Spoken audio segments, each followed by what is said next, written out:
On this Monday night, tariff relief, the federal government's lifeline to Canadian steel, aluminum, and copper industries drowning in U.S. levies. There's been a lot of closures in our area. The calls to help other struggling industries. A suspected hantavirus outbreak on a cruise ship. There's a lot of uncertainty, and that's the hardest part. The symptoms and how the potentially fatal infection is spread. Deadly crash caught on camera. The terrifying moment a small plane slams into a building. Plus, the Chinese government targeting Shen Yun. Why is a proclaimed superpower afraid of a dance performance? Why Beijing tried to stop shows scheduled on Canadian soil. A Global News exclusive.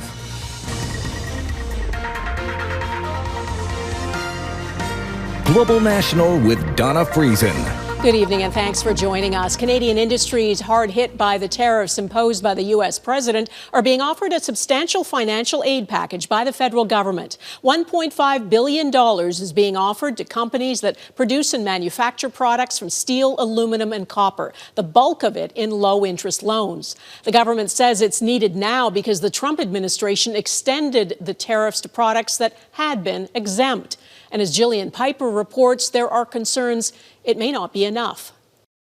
Everything is done by hand. Ontario-based manufacturer Bowrock has been making dump truck bodies for more than 40 years, but they have never had a hit to business quite like U.S. President Donald Trump's tariffs. We are navigating increasing global pressures, rising costs, and shifting trade dynamics. In an effort to help, the federal government is launching a new $1 billion loan program for Canadian steel, aluminum, and copper businesses struggling with U.S. duties, and adding $500 million to the previously announced Regional Tariff Response Initiative. We're in a trade war, we're on the front lines, and the goal is to protect workers and actually keep companies afloat. The program, which was not included in the spring economic update last week, will give 3-year loans between $2 to $50 million with zero interest the first year and no payments necessary until the term is up. This support will allow us to continue modernizing our operation, strengthening our workforce. As of April, the Canadian manufacturing sector had lost 51,800 jobs in the past year. And last month, Trump making the situation even worse, expanding tariffs to 50% on items made entirely or almost entirely from steel, aluminum, and copper, and 25% levies on derivative products. There's been a lot of closures in our area. I got about a dozen shops that I can think of off the top of my head just recently. Mark Lecour's company in Windsor, Ontario has held on, still molding auto parts from steel that he sells across the border to car makers in Detroit. But he worries without further support, there may not be many businesses still surviving in his sector to repay the loans in 3 years. I think it's just a Band-Aid on the interim immediate problem right now. Criticism also coming from the BC Premier, frustrated the softwood lumber industry was left out, as the province says they are still facing punishing U.S. tariffs of roughly 45%. The softwood file is not getting the attention from the federal government that it deserves. There seems to be no end in sight to any of the U.S. tariffs, with trade talks between Canada and the U.S. stalled since last fall. Donna? All right, Jillian Piper in Ottawa, thank you. An Alberta Separatist group believes it's a step closer to a referendum on whether to leave Canada. It has submitted more than 300,000 signatures collected on a petition, well over the threshold for the province to consider a referendum in October. But the signatures still have to be verified, and as Heather Yourex-West explains, that is just one obstacle. Heather. Donna, Stay Free Alberta and their supporters have gathered here in Edmonton outside the Election Alberta's office to deliver their boxes of paperwork. More than 300,000 signatures, they say, have been collected since January, but a referendum this fall is far from a sure thing. With blue flags flying and loud music blasting, Stay Free Alberta turned in their signatures, confident a referendum on Alberta independence is now just months away. This day is historic in Alberta history. This is the first step to the next step. We've gotten by round 3. Now we're in the Stanley Cup final. Supporters had been invited to rally in support of the delivery, and while the crowd on hand in Edmonton was smaller than some of the signing events early in the collection campaign, those in attendance said they felt a sense of pride. I'm so pleased, I'm so grateful to all of our Albertans who want a better life for their family, their children, their grandchildren. I want a stronger, free Alberta. I'm tired of Canada. Canada broke. The delivery comes less than a week after Elections Alberta went to court to get another separatist group, the Centurion Project, to take a complete list of Alberta voters' names and addresses off a searchable online database. Elections Alberta and the RCMP are investigating, but this political scientist believes a full public inquiry may be necessary before a referendum can proceed. It seems important to get beyond simply Elections Alberta investigating and waiting around for a police investigation that could take years. Albertans need answers now, particularly before they cast another ballot. Elections Alberta won't be able to start counting signatures yet. Several First Nations have launched legal actions alleging that an independence referendum would violate their treaty rights. All of Alberta currently falls under 5 separate treaties. Elections Alberta must wait until a judge delivers her final decision in that case, which is expected to come before the end of the month. Donna? All right, Heather Yourex-West in Edmonton. Thanks, Heather. We know nostalgia is not a strategy, but we don't think that we're destined to submit to a more transactional, insular, and brutal world. That is Canada's Prime Minister, who is in Armenia. Mark Carney is the first non-European leader invited to a meeting of the European political community, part of his effort to lessen Canada's dependence on the U.S. David Akin explains how Canada and the EU are strengthening defense and trade ties in the face of Russian aggression and the turbulent relationship with the Trump administration. You have all of Canada behind you, standing with the people of Ukraine. And to demonstrate, Prime Minister Mark Carney said Canada would provide Ukraine with $270 million Ukraine will use to buy munitions from American manufacturers. We are thankful to Canadian friends, to all the people for such strong support. Canada's total support for Ukraine now adds up to nearly $26 billion. But Carney traveled to Armenia not just for Ukraine, but to continue his year-long effort to pull Canada closer to European allies, as the Carney government copes with a United States administration that often seems out of step with the Carney government's trade and security priorities. The importance of alliances with reliable partners, deepening those alliances has become ever more so. And so Carney increasingly looks to leaders in Germany, France, the UK, and elsewhere to boost Canada's prosperity and security. It's my strong personal view that as the international order will be rebuilt, but it will be rebuilt out of Europe. Many European leaders are happy for Carney's and Canada's new focus. Canada is a champion of multilateralism with the United Nations system at its heart. And Prime Minister Carney is an outspoken advocate of a multipolar partnership. Carney will be back in Europe in about a month for a meeting of G7 leaders in France. David Akin, Global News, Ottawa. There is uncertainty tonight over exactly what is happening in the Strait of Hormuz. The U.S. president says several small Iranian boats have been sunk by the U.S. military and that it intends to free stranded commercial ships. At the same time, the United Arab Emirates says Iran launched fresh missile and drone attacks on its territory. Jackson Proskow reports on the latest maneuvers and rhetoric in a war that's affecting the world economy. In the Strait of Hormuz, a fragile ceasefire turned into an exchange of fire as the U.S. tried to break the Iranian blockade under its so-called Project Freedom. The Pentagon says 2 American merchant ships made it through after Iran opened fire on U.S. warships and other commercial vessels. The U.S. says it shot back, downing incoming missiles and destroying several Iranian boats like these. Iran denied all of it and claimed its missiles forced an American Navy ship to turn back.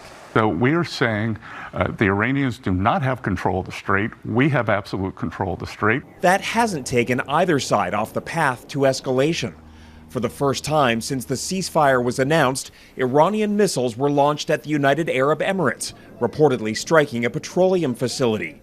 The UAE said it would likely retaliate. If the U.S. and Israel resumed their strikes, it would mark the return to all-out war. The Iranians, I think, economically are very, very weak. They've been hurt very badly by this. They have residual military capabilities, but I do think the Iranians realize they can't go on like this for a long time.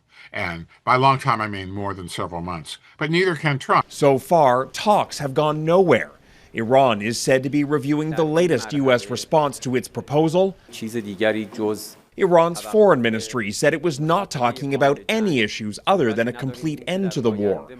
While U.S. President Donald Trump has made it clear he wants to end Iran's nuclear program once and for all. But can't let them have a nuclear weapon, or you'd have problems like nobody would believe. Both sides are still making threats, but are also facing serious pressure not to resume the war.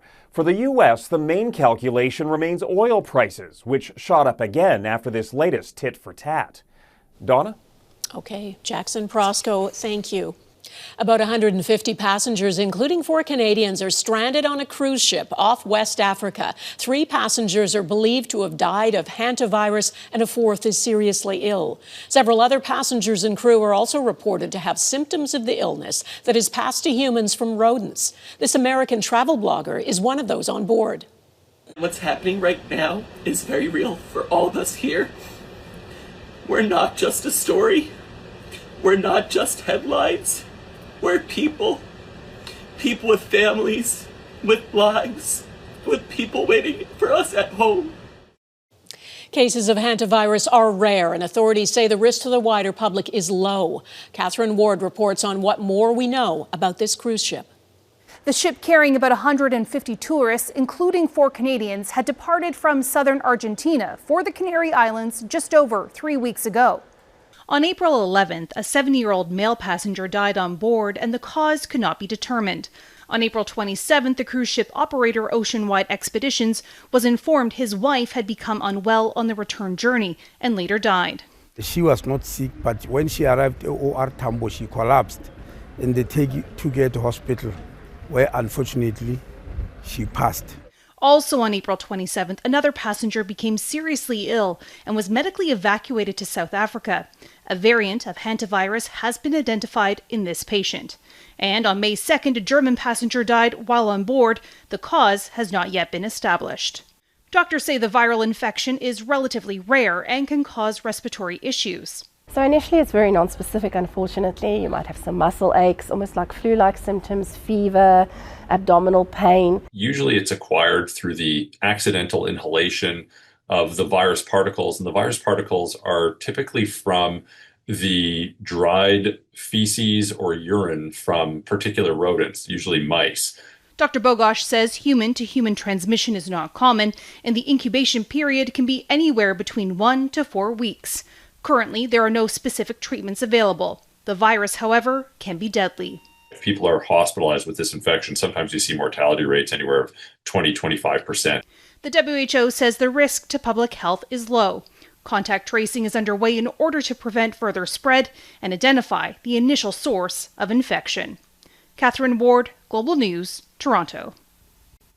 Health Canada has approved a second drug that could slow the progression of Alzheimer's disease. The drug, sold under the brand name Kisunla, is an intravenous therapy best suited for people with early symptoms of the condition. It's not a cure. The drug maker says trials have shown it can slow decline in memory, thinking, and daily functioning by up to 35%. It's unclear whether the drug will be covered by government plans. Alzheimer's is the most common cause of dementia and affects about 770,000 Canadians. Canada's environment watchdog says Ottawa is not doing enough to prepare the country for flooding due to climate change. In one of 5 reports released today by the Auditor General, the Environment Commissioner says the federal government did not ensure the timely production of effective flood hazard maps to protect Canadians. He also said Public Safety Canada should factor in climate change to help predict future impacts so communities can make informed decisions on where to build housing and infrastructure. I would say that in terms of protecting Canadians, in terms of their property, their lives, and costs to Canadians, accelerating efforts is in everybody's interests. Auditor General Karen Hogan also released a report that concluded Indigenous Services Canada failed to effectively implement or monitor a $6.5 billion funding program for First Nations-led organizations. The audit found the government didn't assess whether the funding actually helped address inequities faced by First Nations individuals. Shen Yun targeted. Coming up, why the Chinese government has a problem with these performances celebrating Chinese culture.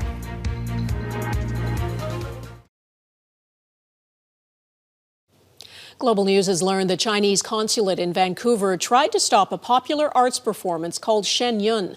Chinese consular officials met with a Vancouver city staff member last month, and sources say she was pressured to cancel performances by the Shen Yun dance group, which highlights Communist Party repression in China. The incident suggests China continues to use its diplomatic missions to silence dissent in Canada. Jeff Semple has this Global News exclusive. Shen Yun is a classical Chinese dance performance. Launched 20 years ago in New York, it now performs all over the world, with recent stops here in Canada, where the show found itself in the crosshairs of the Chinese Communist Party. Why is a proclaimed superpower afraid of a dance performance? Shen Yun bills itself as a celebration of Chinese cultural traditions before communism. It also promotes Falun Gong, a spiritual movement that's banned and persecuted in China. For those reasons, Beijing openly despises Shen Yun, and its performances are routinely targeted. Dear patrons, today's performance has been canceled. One of their first shows in Toronto this spring received bomb threats, prompting an evacuation. The show is not going back on! Police investigated and quickly determined the threats were a hoax. The emailed threats appeared to have been sent from China. We've been dealing with these kinds of targeted attacks for a very long time. This Shen Yun dancer from Ontario says the show must go on. Because what we're doing here is so amazing, right? We don't want to give up. The show then traveled from Toronto to Vancouver's Queen Elizabeth Theatre, where it received similar bomb threats and an extraordinary intervention from the Chinese consulate.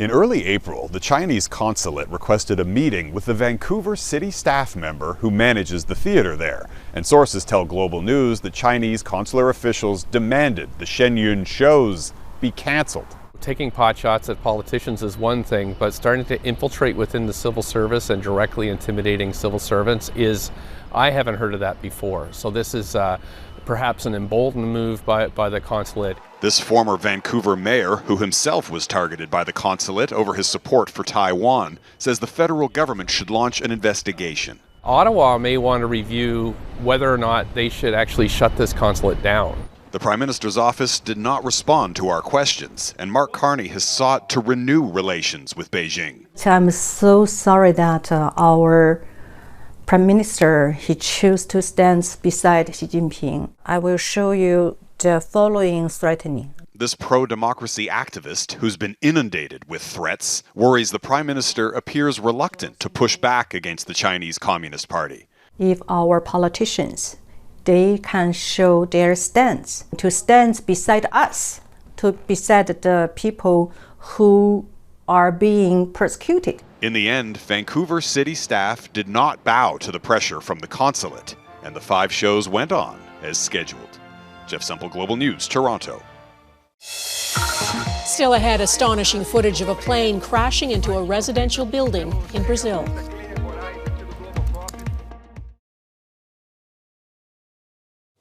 In Brazil, a plane crash was caught on camera. 2 people were killed when the small airplane crashed into a building.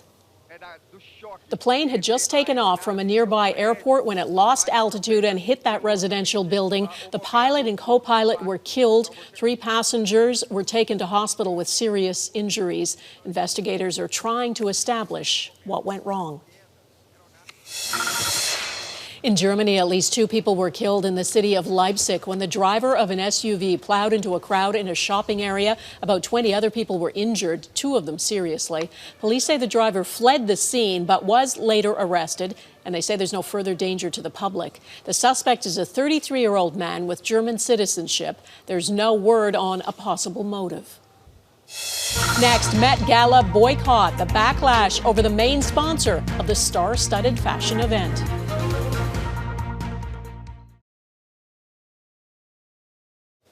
The so-called Super Bowl of fashion is always a spectacle. And here's a look at some of this year's guests. The annual Met Gala in New York City features an A-list crowd, some dressed in wild outfits. It raises millions for the Metropolitan Museum of Art's Costume Institute.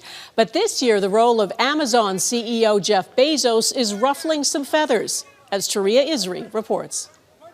The Met Gala is known for its eye-popping looks, ultra-exclusive guest lists, And now it's embrace of a polarizing tech CEO, which is drawing protests. It's sort of like Versailles or something, you know, like these people partying when people are hungry and where there's all these like global inequity happening. Amazon founder Jeff Bezos and his wife Lauren Sanchez were named honorary chairs after reportedly donating $10 million to the fundraiser.